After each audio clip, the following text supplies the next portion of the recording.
Hello everybody, I thought I'd do a video on my drum creation process, and yeah, this one's going to be about kick drums. I'm going to do one on snares and generally how I layer a break. I've already kind of gone into that before. Previously, a few months ago, I did a breakdown video and shows you how I generally process breaks together and one-shots and stuff like that, but I thought I'd go into the process of actually creating the one-shots, and you can see my sort of process. There's not really any secrets or real, anything super special. It's literally just sort of layering, which, you know, it's pretty basic stuff, but it's good to see it, and yeah, you guys can check it out, and if you learn anything, then there you go. So generally with kick drums, I opt for Kick 2 nowadays, conveniently. If you don't have this plugin, I'd recommend getting it. It's really, really powerful and really simple and easy to use. It saves a buttload of time, especially if you're making one-shots and stuff like that. The ability to change all your pitch, and there's a ton of different ways you can alter things here and add all these layers, stuff like that, distortion, compression. Generally I'll use Kick 2 just for the transient layer, which is pretty common, so I get that nice rounded digital clean transient, and then I'll layer it with more organic sources like Kontakt libraries or Superior Drummer, for example, I'll use. But you can use stuff like Addictive Drums, which is really powerful for that kind of thing, or you can literally just use one-shot samples that you can blend together. But this is my general process now, so yeah, I guess I'll make a kick drum then. Generally I'll go for a house kick drum to start with, because as you can hear, they're quite nice and rounded. It's got a really nice click already there. With the ability to pitch, you want to pay attention to that, because if you write a tune in F and your kick drum's in or pitch to like E, it's going to start phasing with the sub signal if it's sort of crossing over. So, you know, you can have this. I write in D sharp mostly nowadays, so I'll have my kicks pitched around D sharp. So then it'll sit nicely with my sub bass. Yeah, let's have a look at this. So I'm going to go into the amplitude now. I'm going to sort of draw in a bit of shape. I'm going to bring back the length just a little bit.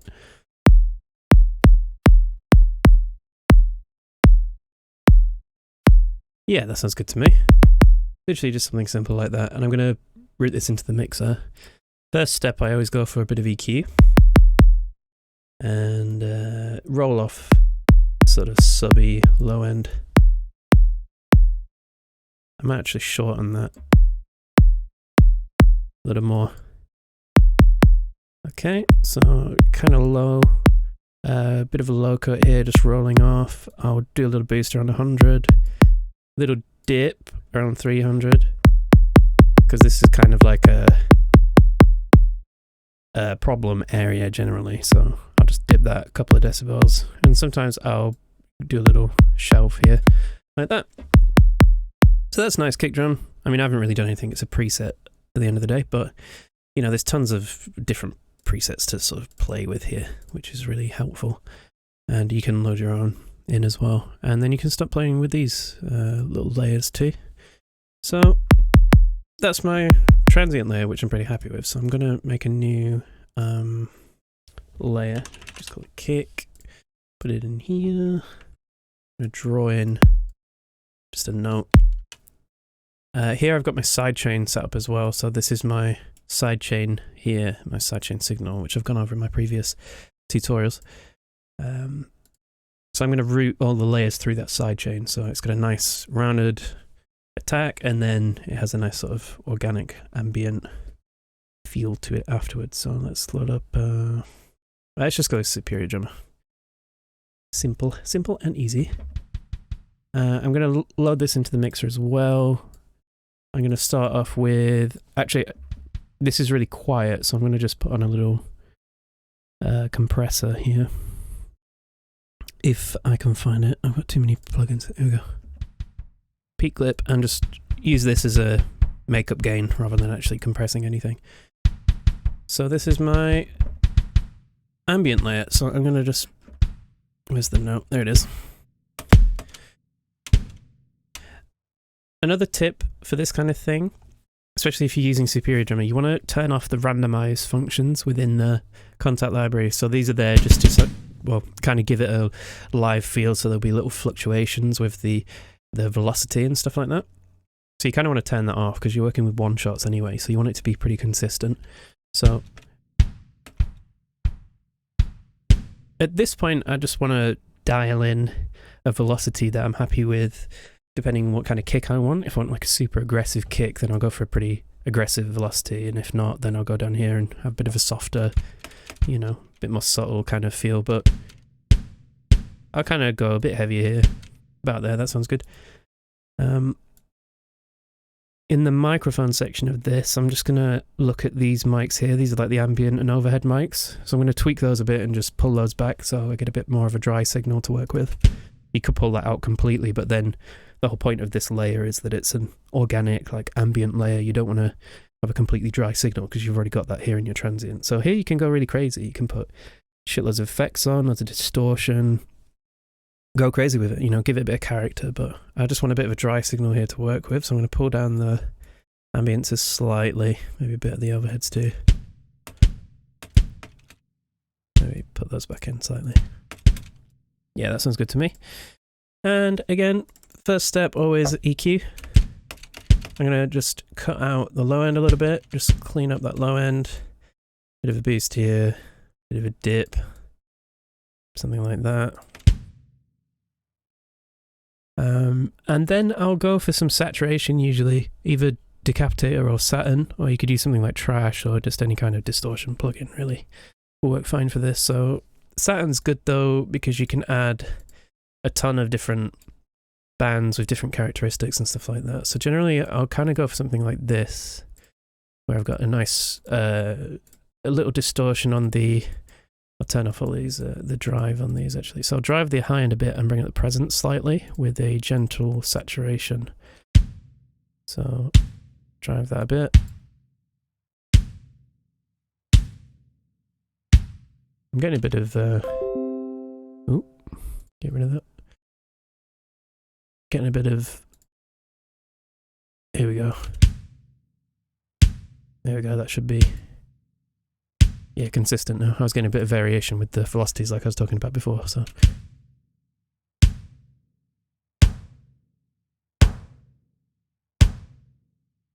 So I'll play around with these bands a little bit, and usually I'll dip this one, the second band, which is around like the low mid sort of section. This is quite like boxy, which you can hear. So I'll generally turn that down a bit, and then I'll really drive the low end, kind of crush it up a little bit, and I could even go for that here. Bit in the mids too. You know, I'm going for just a kind of almost like a reverb sound. So next thing I'm going to do is compress pretty heavily, but I'm going to leave a couple of gaps before, so I'm going to put a compressor on. Probably go for the glue, it's nice and transparent, so...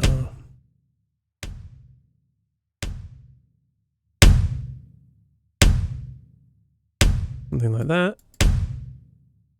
And fast attack and release, I want it to really grab it, really grab the sound, really aggressive. And then before the compressor, I'm now going to add a gate, so I can dial that in.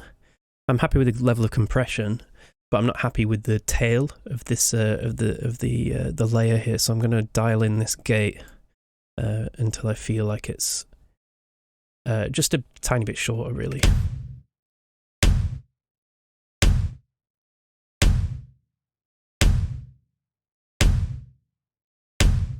Something like that. That sounds good to me.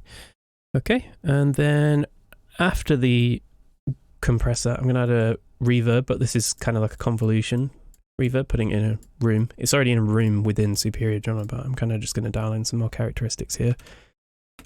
So I'll go with something like this.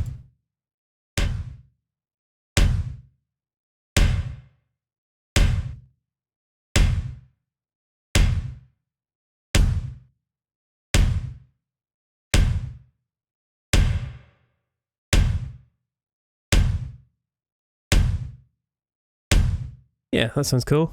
And then I'm going to link this layer through the sidechain. So let's see how that sounds now.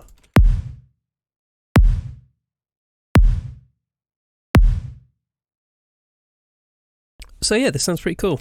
So what you can do here now is start playing with your curve, of your sidechain curve, and then you can start to get different vibes really.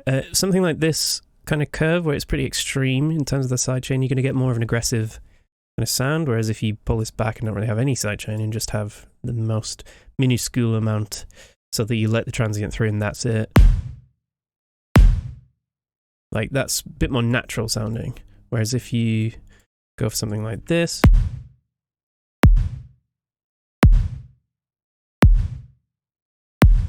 you know, that's more a bit sort of softer almost. So I'm going to go for something like that here. At the end of that layer, I'm actually going to put a bit more EQ on to see what's going on here. I might put on a bit of dynamic EQ just to keep this sort of area under control. A bit more of a low cut. And yeah, that sounds pretty good. So the final sort of stage I'll go for here is adding a bit of a white noise layer with an envelope. Sounds horrible, sorry about that. So what I'll do is I'll EQ out all of those low end frequencies in the white noise. Bit of a roll off on the top, so you don't need too many tops. And then I'm going to draw in an envelope, so I'll go for something like this. Maybe like...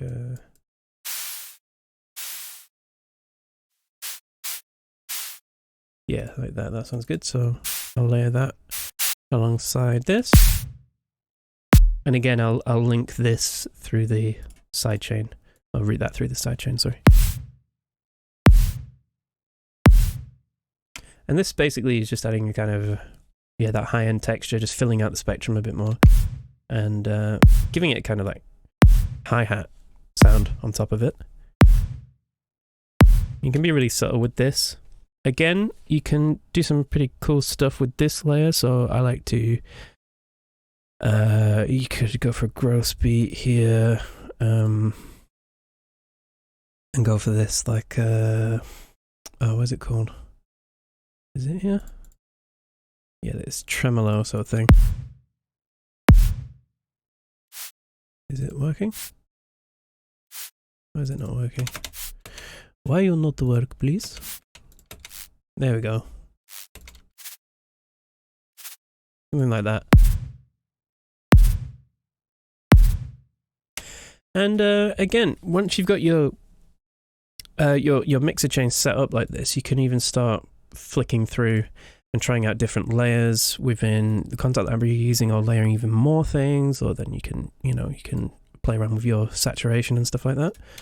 So here I'm gonna, well, I've got some compression at the end here just to peak clip it, so I'm gonna compress all that together, give it about 3 dB compression, nothing crazy.